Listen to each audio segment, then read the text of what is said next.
Both of you are innovators in your given industry. I was wondering what your definition of innovation is.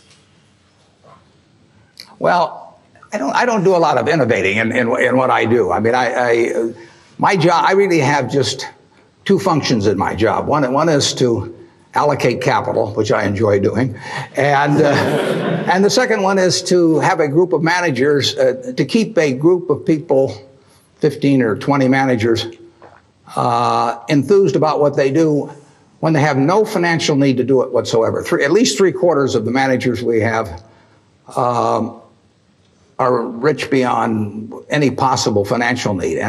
And therefore my job is to figure out how to cause them to want to jump out of bed at 6 in the morning and work with all of the enthusiasm they did when they were poor and starting. And if I do those two things, they do the innovation. So that Bill innovates. Now he can tell you about it.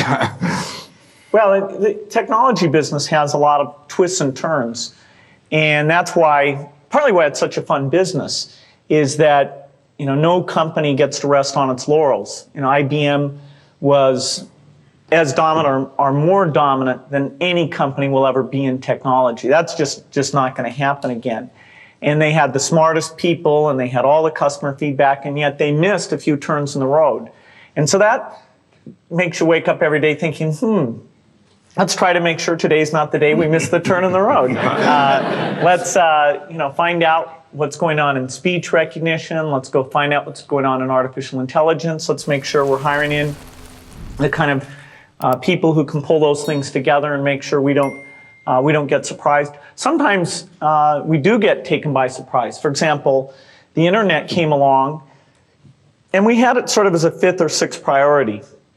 It wasn't like somebody said internet to me and I said, oh, I don't know how to spell that. I said, yeah, I got that on my list. I'm okay.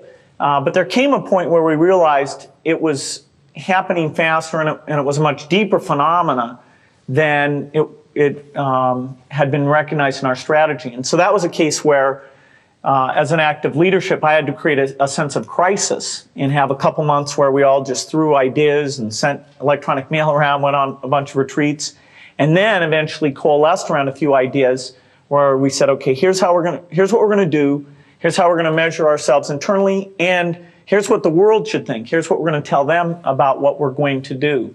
And that kind of crisis is likely to come up every 3 or 4 years or so. Next time it comes up, remember Yogi Berra, Bill. When you reach a fork in the road, take it.